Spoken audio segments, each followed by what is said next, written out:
by practicing, you're going to get better. And the main thing is to be passionate at what you're doing. If you're doing it just for the sake of it, then you're probably going to burn out and it won't work. But if you love what you're doing, then that will drive you to succeed at it. Most hosts never achieve the results they hoped for. They're falling short on listenership and monetization, meaning their message isn't being heard and their show ends up costing them money. This podcast was created to help you grow your listenership and make money while you're at it. Get ready to take notes. Here's your host, Adam Adams. Hello and welcome back to the podcast on podcasting. It's your friend, Adam, AAA Adams, and we're actually going to be sharing some information from someone in the UK, which is kind of fun. I love the accent for sure. And we're going to be talking, he's a marketing expert and he started a podcast called Insight into Success. And so we're going to understand, why did he start that? What was he thinking when he started the podcast and kind of the direction of the show? He's actually 35 episodes in as we're recording. And so it's a weekly publishing podcast. Just to let you know, like, as a marketing expert, his company is making sense of marketing. And so you can find that at MS for making sense of marketing, msofmarketing.com. And that'll help you to be able to find it. But I'll just make sure that not just the podcast link, but also his website is in the show notes. In case you want to connect with Paul, check out his podcast or hire him as a marketing expert as well. So anyway, Paul, what's going on, man? How long have you been from the UK? It's really cool to hear your accent. Yeah, well, I'm going to pick you up on that. I'm actually in New Zealand, which, to be fair, we're a colony of the UK. Our heritage is from the UK, so I definitely appreciate the difference. So I will say this first and foremost, before you go too far, is I'd served for 2 years in Los Angeles as a missionary, and two of my companions, that's the guy that you're put with, were from New Zealand. So Il de Hol and El Savea he was on the All Blacks. But at any rate, I knew it was New Zealand, but you've been saying UK this whole time. So I just went ahead and said that. I have. And then I've confused you because we were talking about a guest I had who's from the UK. So I totally understand it. And then honestly, if you were to do something, you're better to say that than to say that I was an Australian. I might be a little bit more upset if you said that. No. Not there's anything against Australians, but just they were colonized originally by convicts. It was actually a criminal or sort of penal colony, whereas we were colonized by fair-paying passengers from the UK. So we see that as an important difference between the two countries. I love it. Yeah, and you better not say Australian to a New Zealander, that's for sure. Kiwis don't like that. Well, hey, I want to jump in and just talk about like your experience with your podcast. Like, it's 35 episodes in as we're recording, and there had to be a reason for starting it. I mean, you are a marketing person. That's what you do for other people. You help them to be able to market. But why would you start a show? Like, does that help your business? Does that hinder your business? What was kind of the reasons behind it? Well, there's a little bit of a story. So originally I decided I was getting frustrated that a lot of small businesses out there are getting confused with the content online for marketing, because the internet's great, but there's so much content in so many different directions, and a lot of it can be contradictory. And you're like, well, what do I believe? So what I wanted to do is create a website where people could go to and trust the content and get a lot of what they want in the same location. So that was the initial idea. And I started to build the content and build the website. And then part of that, I thought, it'd be quite cool to go around and do a podcast / video talking to people about their marketing. And the name of the website's Making Sense of Marketing. So I thought I could do these interviews with the theme of marketing and talking to some really interesting businesses in New Zealand, but I ideally wanted to ultimately be around the world. Go talk to some cool people about some really interesting marketing they're doing and put it as a YouTube video and also as a podcast. So that was kind of the very origin of the whole concept. And of course, we've had COVID has happened during the year as well, which has complicated that. But soon on with that, I also I like meeting people and I like learning from people. And again, thinking about small businesses, aside from the marketing, the whole concept of, well, how do people become successful? Is there a difference between those that succeed and those that don't? So I thought, well, maybe I broaden this whole concept and I have my Making Sense of Marketing component, but I also broaden it and look at insights into success. What is it that's behind why some people succeed and others don't? So ended up going from Making Sense of Marketing theme to actually really now having 3 themes. So I've got Making Sense of Marketing. I've also got Insights into Success. And the third one, which is just a little short podcast that I do is called Read to Succeed. And that came through from the thought that I like reading, and I think reading is a great way to upskill ourselves. And we can learn so much from other people. And I thought, well, maybe some of these people that I'll interview might be readers. They may not be, but if they are, maybe they'll be willing to share some of the books that they've read. And if nothing else, I'm going to get ideas for books that I can read in the future. But hopefully people that listen to my podcast can get inspiration for books that they could read to help fast track them on their journey to success. So I've ended up now effectively with one podcast, but I've got 3 different themes going on within it.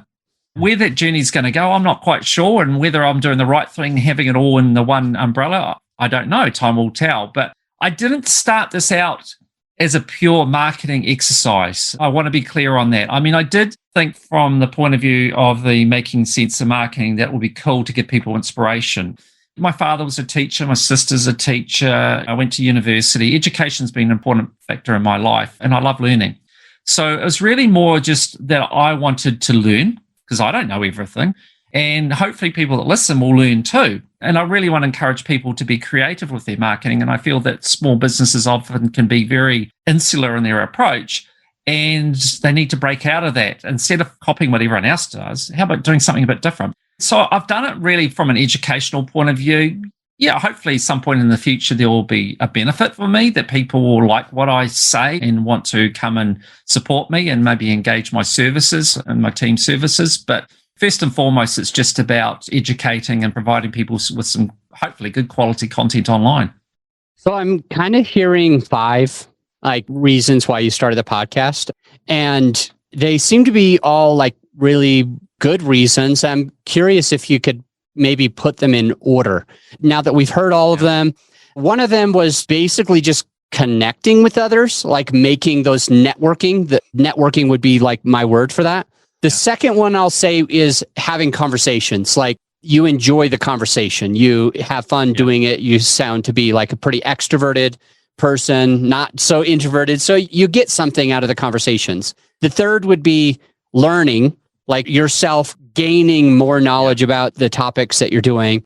The fourth would be leaving a legacy. It sounds like you want to add value to the world and you want to have your legacy there. You want to inspire others, help others while you're also learning yourself. And the fifth was marketing for your company, basically bringing in more clients that would work with you. So if that's right, what order do you think for your purposes do you think is what's the number one reason and down to the number 5 out of those?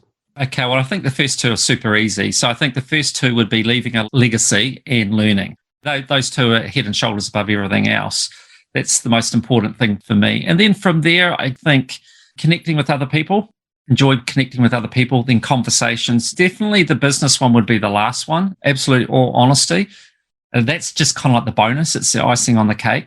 One thing I do want to touch on, though, you've said, and I think it's good to talk about it because I'm aware in terms of your audience, but you said that I'm extroverted, but I don't think that I am. And I'm wrong. No, well, that's all interpretation. But I had an interview with a guy who's a top communicator. That's his specialty. And he referred very quickly on that I'm introverted.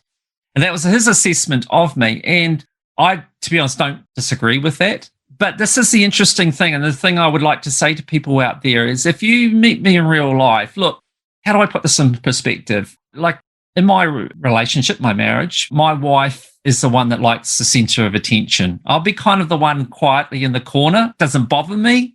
And I'm happy to go talk to people. I don't have a problem normally to go up and just start talking to people. But I'm definitely not hey, I'm the center of the party. I'm the life of the party. I'm Mr. Joker and all that. I'm not that at all. And certainly in my childhood, you'd describe me probably as shy. So look, depending on the circumstance, I can definitely be shy and maybe a bit introverted. I like my own company.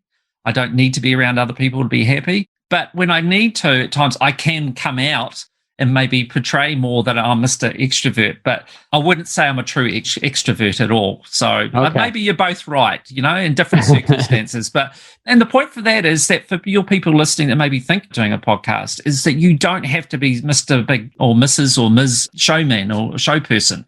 You don't have to be this big outgoing person at all. And in fact, doing this might actually help you to become more outgoing. it could be really good for you from that point of view. But don't be put off by the fact that you feel that you're naturally quite introverted, because I would say I'm probably in that category and I'm doing it. So cool. You can do it if you really want.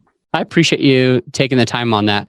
And yeah, forgive me for misdiagnosing. It sounded like you get a lot out of the connection, and that's probably why I said it.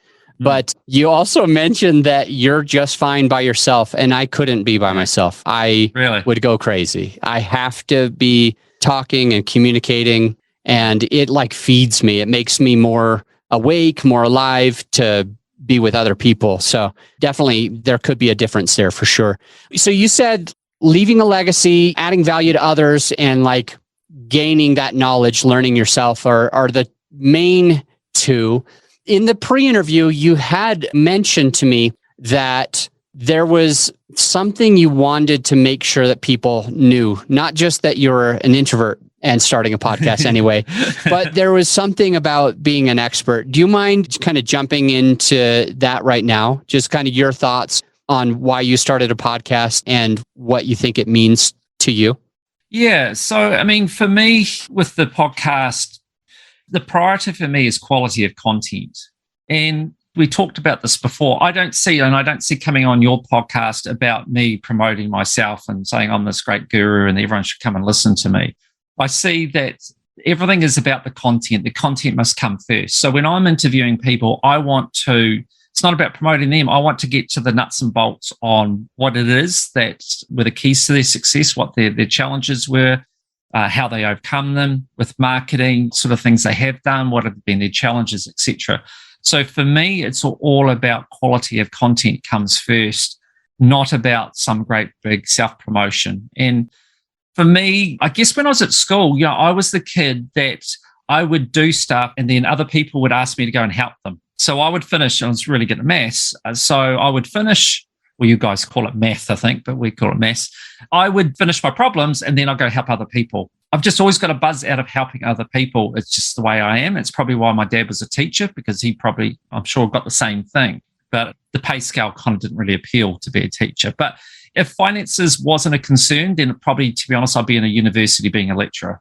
That would be probably where I'd be, because I like the academic side of things. So I've always liked learning and I've always liked helping others with their learning. So that has always been a key motivator for me. So for my podcast, that's always been centered to doing it is that. And then it's like, well, actually it might be quite a good way to promote the business as well, maybe, but it's definitely never, because of my DNA, I can't change my DNA. It's just what motivates me. So yeah, where it's come from. But I'm not sure if I really answered that question actually, but well, here's a couple of thoughts. What I'm trying to extract from you, when we start a podcast, do we need to be the expert?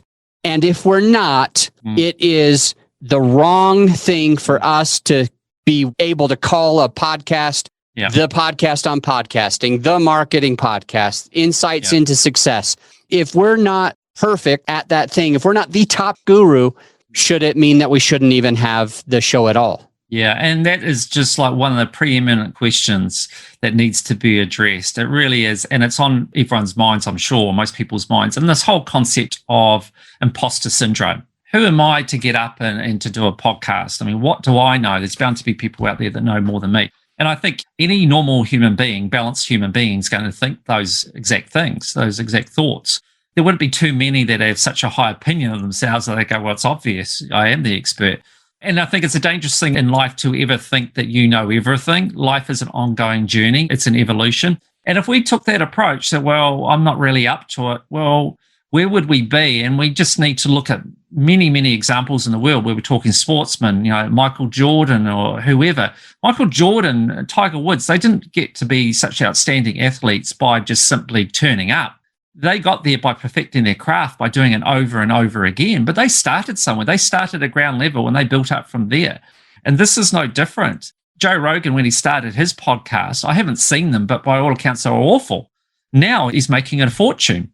And that's not to say that should be the motivation either. I'm not getting into that. But just that you've got to start somewhere. And it's only by practicing that you get better at something.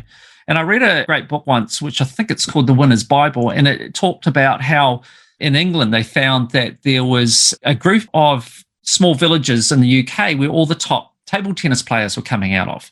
And they're like, why is this? Why are they all coming from these two villages? And what they found was there's a guy who's passionate about table tennis and lived in that community.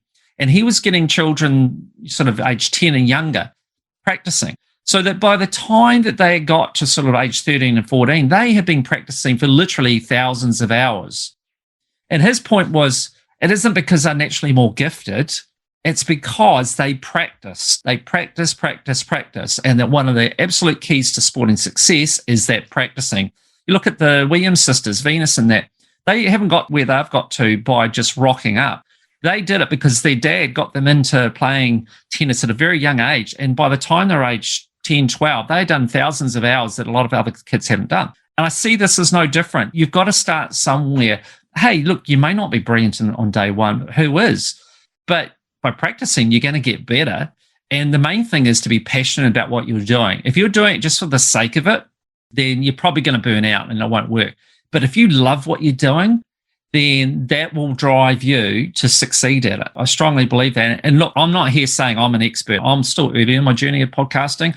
So don't think that I'm claiming to be a guru, because I'm not. I'm very much in the early stages of my journey. I've been doing this podcast for roughly about a year now, and fitting it in with everything else. So I certainly am not the expert, but I do strongly believe that it's only by practice. And hopefully, if you listen to my interviews, you'll find that I'm getting better. And the one thing I will say is it's a real challenge. It's not as easy as you might think to interview people. You know, I found what I'd do is I'd have my notes and I'd be all ready for the interview, done all my research, and I'd even debrief them and talk basically about the structure of my interview. And we'd get in and I'd have question number one and ask the question number one. Next minute, they're answering questions 4 and 5. And I'm like, oh my God, I can't now go ask those questions because I've already answered them. I'm going to look like a complete twit. So I've now got to rejuggle. And obviously with practice, you get better at that.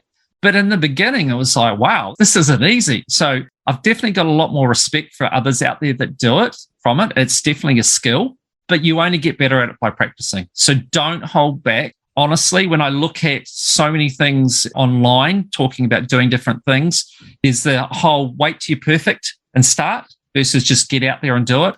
I'm very much in the just get out there and do it, because if you wait for 100%, you're going to probably never do it. And if you do, you might have missed your opportunity. So if you can get to kind of 80% when you start or something like that, go for it. And don't worry about the fact it's not perfect. But ultimately, the content, I believe content rules everything. So even if you're not the best at doing the interview, even if your camera work's not brilliant, even if your sound's not brilliant, if your content's good, I believe that will rule over everything else. Good stuff. Hey, on your podcast, you're interviewing other people. How do you find those guests? Amazing. I am so blessed. Honestly, so far, touch wood, I have not had a person that I haven't liked. They say knock on wood in the US. You have to knock on it. You can't just touch it. Okay. All right. Well, I'll knock on wood now. Yeah, I've been so lucky. Honestly, I really have. And in all honesty, every time I get off an interview, I feel like I'm on a high. I just feel great. It feels amazing. It does feel quite tiring at times because you're like, especially when we're looking at a screen, because I video them and, play them on YouTube as well.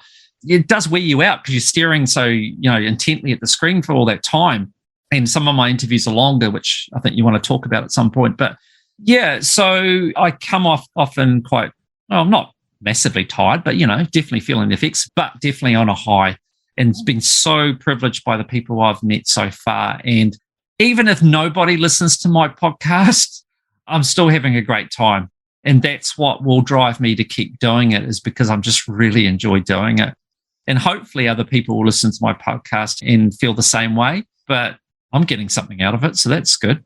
I do want to ask the question again. How do you get those good guests? How do you get the guests? Where do you go to find them, or what do you say to them? Yeah, well, okay. So for me, just to kind of put this into perspective, I'm wanting my podcast to be more than just a New Zealand one. Okay. So I'm New Zealand based. I'm proud of that. I want that to be part of it, but I don't want to be seen as just a New Zealand thing. And kind of for a number of reasons. One, because I want to meet people from around the world, because that's really interesting, because people think differently. They're brought up differently, and that's really cool.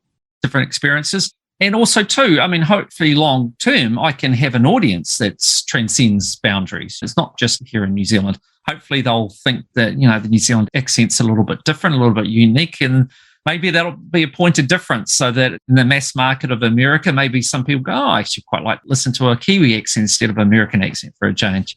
Who knows? Yeah, so what I did originally, my first interview, interestingly, I managed to get a hold. And what I did was just basically picking out some people in New Zealand that I wanted to talk to and emailing them, having no relationship with them. And I was really lucky that one of the richest men in New Zealand decided that he would talk to me. And so my very first podcast wasn't an easy podcast because he's a private man and he's busy. So he took the interview while he was driving his car. That was the only time I could fit it in. So from a purist point of view, it wasn't the best, but it's like you take what you can get. And this is guy's on the rich list in New Zealand and he's prepared to give me some time. So I'm going to take whatever. So that was my first one. And just for the first few, really, I just literally would target people. So I'd pick some names out of my head that people I'd like to talk to, and then I would try and approach them in one form or another. And I've had plenty of rejections. And it's interesting. I feel that I get a gauge, rightly or wrongly, on the person by their reaction. Like if they say no, if they respond to me and say, look, really sorry, but it's just not my thing, I'm like, cool, totally respect that. The ones that just ignore me in that, I'm like, nah, not so impressed.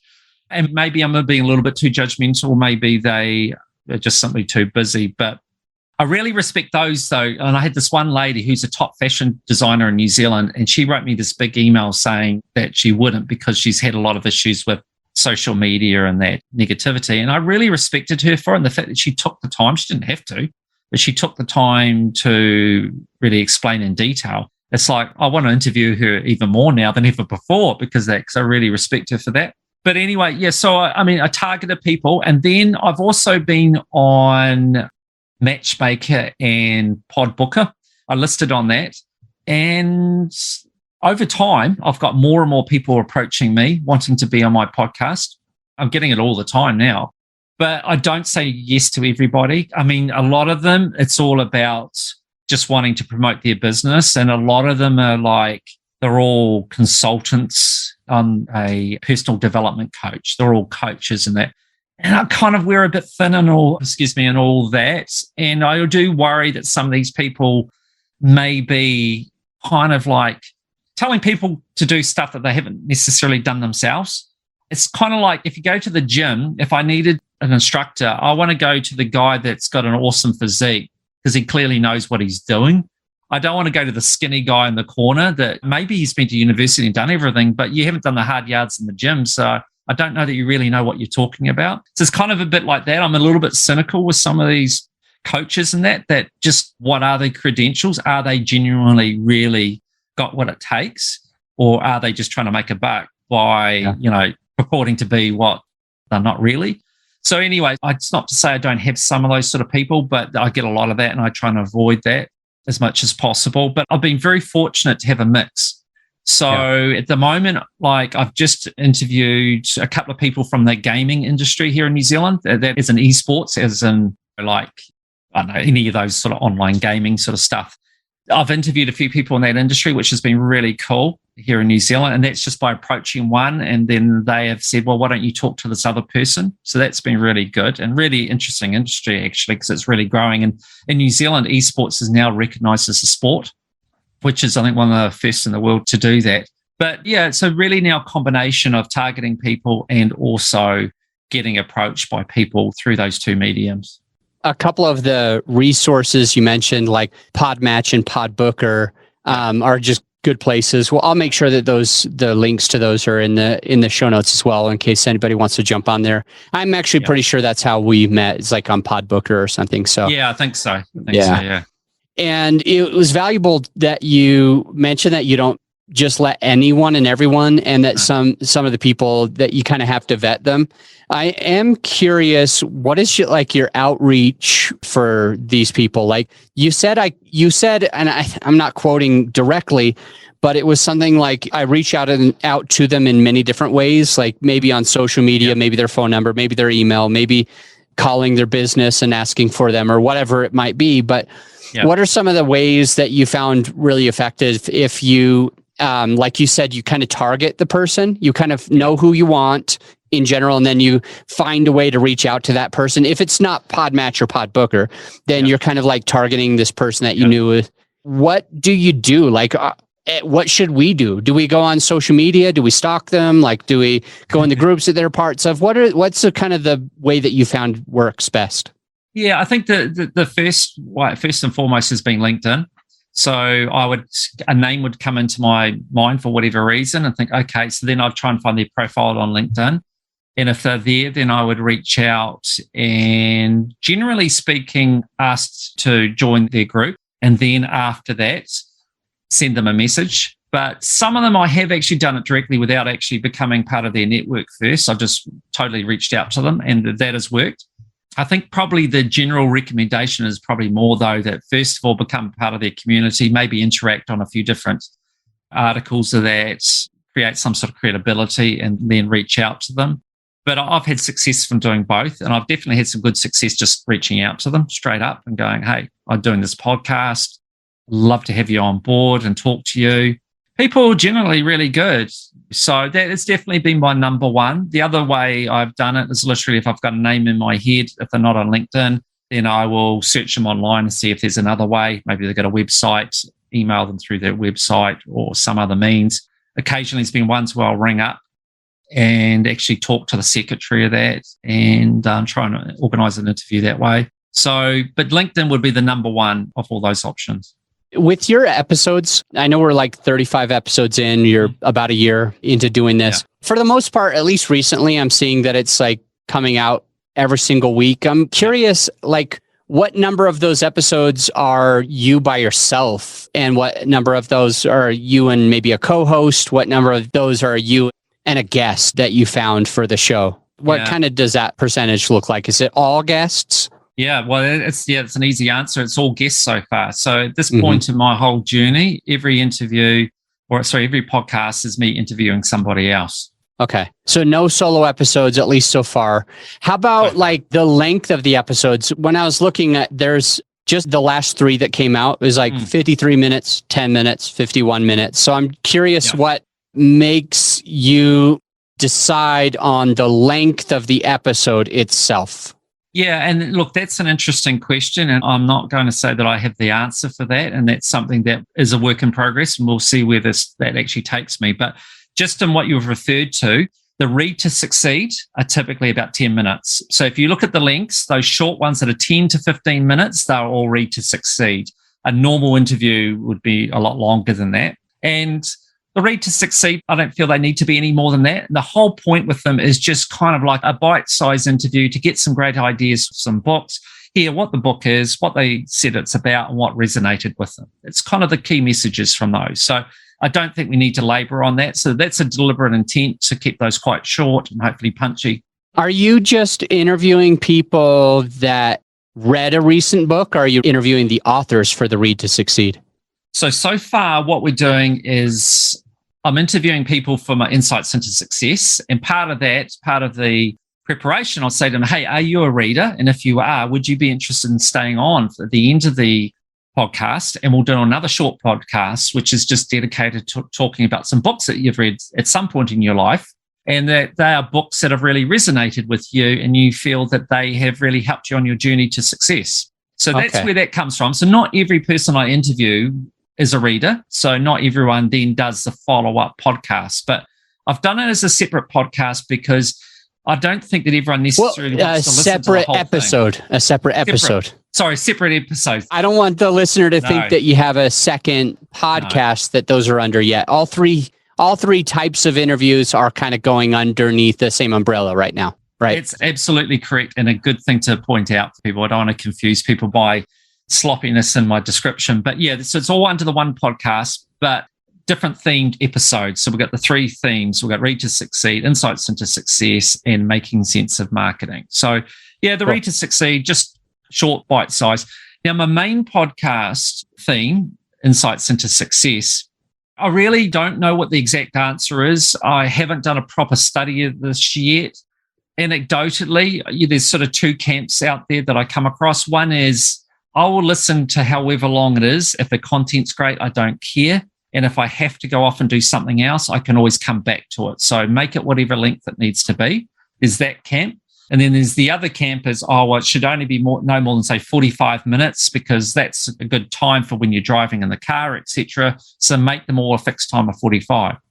That's kind of as I have experienced so far in my relatively short journey. It is a short journey of podcasting. So for me, for the moment, I've gone down the route or the route, as you'd say, of it'll be however long I think it needs to be, whatever that might be. So that could be 40 minutes. It could be an hour.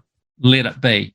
I don't know if that's the right approach. And with time, I intend to find out. And with time, maybe that will change.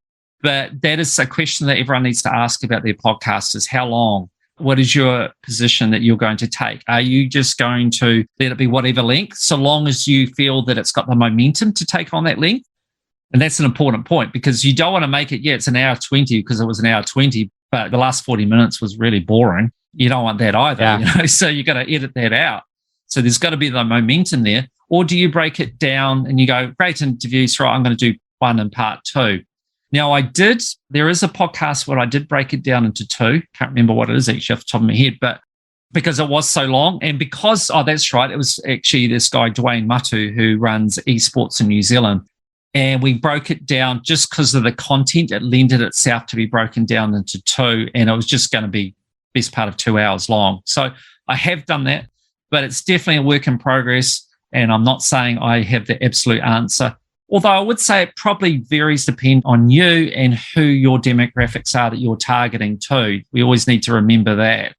Yeah. And I think for some people, maybe that short space of time is important. And then for others, for their audience, it's different. So I guess where I come to is I think it's an individual thing depending on you and your demographics that you're targeting. But that's where I'm at the moment. I definitely got those two takeaways from you on when we're deciding like how long should our episodes be. I think that you hit like two really good points that I resonate with. One of them is, who is your listener? Who are you trying to attract to the podcast and how long might they want to listen? And the second one was, I think your first one, but the other one that I picked up on is, look, if you have great content, make it that length. If the content is awesome at 50 minutes, it should be 50 minutes. If the content only has 5 minutes of value, make it that 5 minutes of value. And there's no reason to make it any longer because it doesn't serve a purpose once it becomes boring. You cut out those 45 minutes. Yeah, I'm thinking about that. And I heard you say that maybe the drive is a consideration. I'll say just from my research that there is not a length that is better. Yeah. You mentioned a guy that you didn't quite care for. Joe, we'll call him Joseph Roganis. We'll pretend his name is for now, since I'm the one speaking. But you mentioned like his episodes, I think, are often 2 or 3 hours. And to me, I can't listen to anything that long. Yeah. Personally, I don't want to listen to just banter.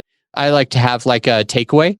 And so for me, it's not my style either. But something that adds value and is a little bit entertaining is good. I don't want it to be any much longer than that. So a lot of good points. I'm curious also, and this might be my last question for you, besides just taking a moment for you to just pour into the listener, but I'm wondering what made you decide on like the cadence of publishing episodes. Like when I'm looking now, it's kind of pretty much the same day every single week. But when you say that you've been going for about a year and there's 35 episodes, I feel like there might have been a few like skipped weeks as well. Yeah. So what made you decide like in the beginning, how often to go and when did you change? That's a great question. So I think I started actually kind of maybe a little bit earlier, but about this time last year. I think it was a little bit earlier, but it was just before Christmas. And in New Zealand, because obviously our seasons are different, we're coming into summertime, people go on break over Christmas and generally take 2 or 3 weeks off. So I did, I think, maybe 1 or 2 interviews before Christmas and published them. But so there was a break over Christmas because I didn't have the content. I was only just starting. So there was a break because of that. And then also too, in the initial stages, I was just kind of, I guess it's like an oil tanker. You just gradually building up your momentum, or a train. You're gradually building up your momentum. So gradually starting to get people booked in for interviews. And also in the beginning too, because we weren't confined by COVID, I was doing a lot of going out and videoing on site for these. So for instance, for one of my Making Sense of Marketing, I went to a guy who repairs alloy wheels. I went to his premises and did the whole thing there. And then there was this guy in New Zealand called Mike Pero, who's very well known, very successful businessman. I went and met him in a hotel and interviewed him there. So I was doing that sort of stuff, which requires a lot of preparation. So I have a camera crew and we go out and we do that. So it's not a 5-minute thing to do it. So for all those kind of reasons, I was taking longer between publication of interviews. But then over time, I've got more of a rhythm going in terms of having people constantly in the queue to be interviewed.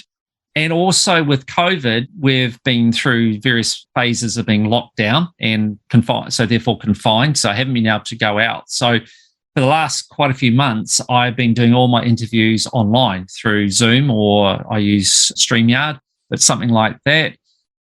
So they've made them a lot quicker and easier to produce.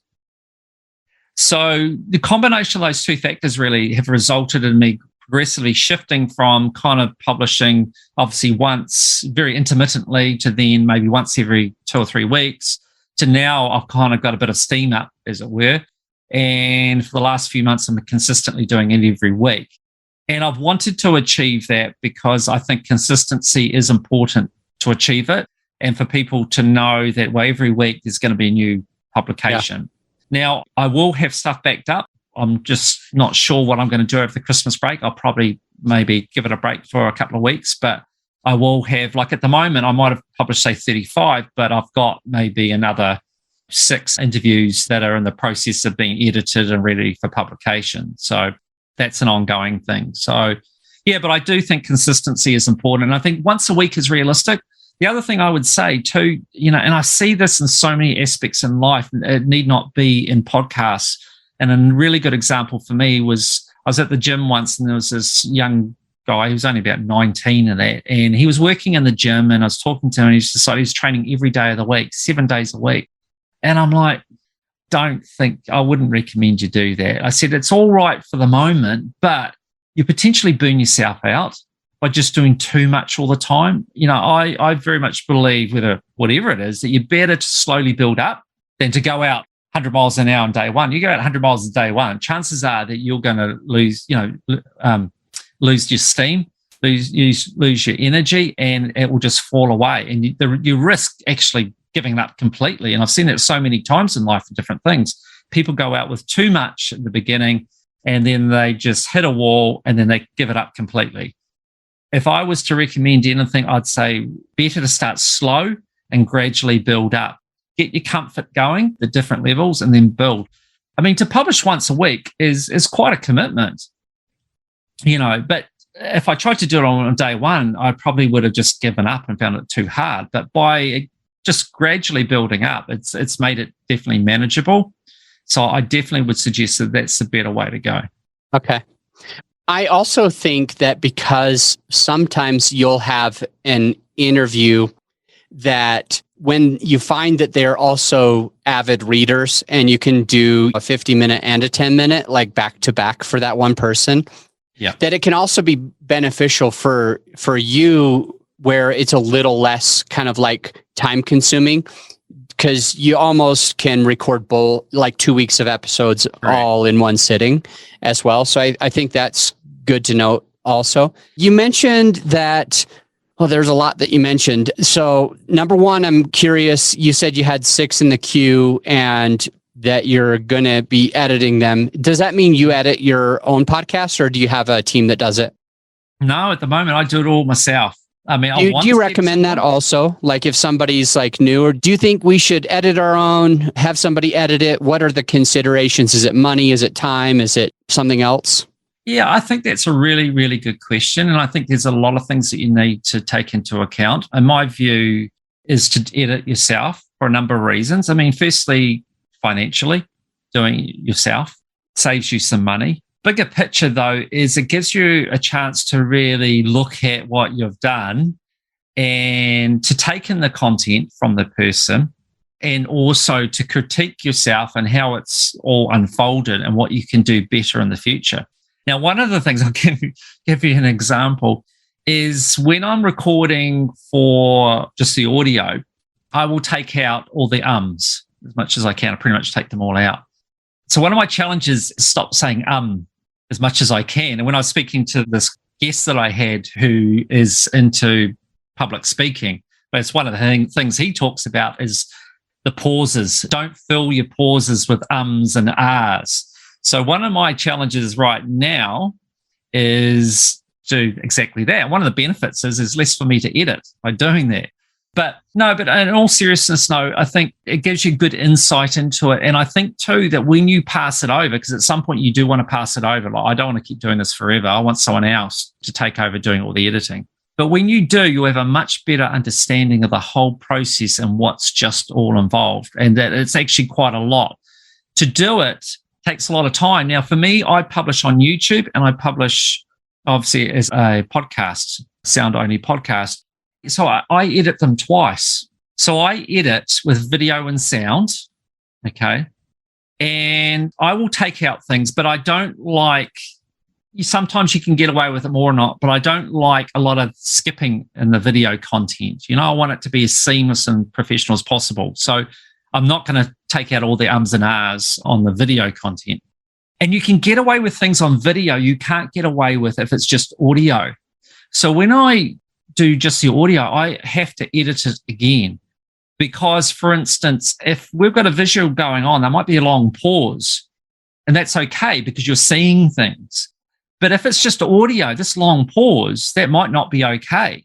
So I look at it from a different perspective when I edit it from a pure audio point of view to when I'm editing it with video and audio. That's so valuable. Yeah, and each podcast the content may be over an hour. So I've got to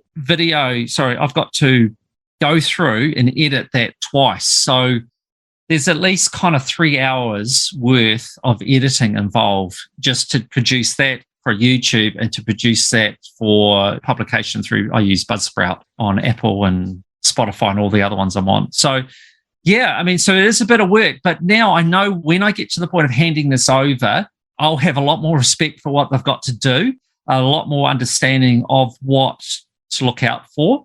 And hey, look, maybe you might have someone who's an expert and they already know that stuff and that's cool, but it's also good to know yourself. And if I hadn't done that myself, I would not have appreciated the difference between editing, including video, and just editing audio on its own. And I've just learned that from experience, just sitting here with my editing software and just going through it and thinking, oh, these ums and ahs are really getting on my nerves. So I've got to remove those because if they're getting on my nerves, they're going to get on our listeners' nerves. And some of these gaps are just too big. I've got to get rid of them.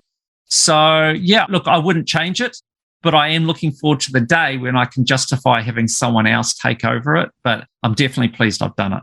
Awesome. Paul, thank you so much. I'm at the time where I need to stop the recording. So I just want to say thank you for jumping in and sharing your experiences for everything that you've done. And I know you have a lot more insights, like with marketing, the things that you do and the things that you've learned through hosting your podcast and asking those questions to your guests. So I encourage the listener, if that's what you're looking for, if you're wanting to be better at marketing, if you're looking to grow that, if you want more insights of success and just like understanding what books people are reading that have really impacted their lives, then you'll just jump over to Insights into Success podcast, which the link is already in the show notes. And you could also find the msofmarketing.com link, which is Making Sense of Marketing, by just scrolling down right now as well. So Paul, appreciate you. I'm going to let you go and just let the listener know that we're putting out quite a bit of content. We're doing about 4-ish episodes a week. And all that means to you is here I keep saying, by the way, Paul, all that means to you is if you'd like to actually listen to the very next episode, it's probably already queued up. So don't go anywhere. Just let your Apple podcast play the very next episode. That'll just be me, you and me connecting where I just pour into your business one-on-one. Thank you so much. We'll talk to you soon. That was awesome. Thank you. Good to meet you. Thank you, Paul. If you're glad that you checked out the podcast today, if you got some value out of this episode, some actionable takeaways, I invite you to do one of three things. A, you could do a written review on Apple. Let us know what you think. Just an honest written review. B, you could share the podcast with a friend of yours who needs it. Or C, at the very least, implement what you've learned to take your business and your podcast to the next level. And I'll see you on the next episode.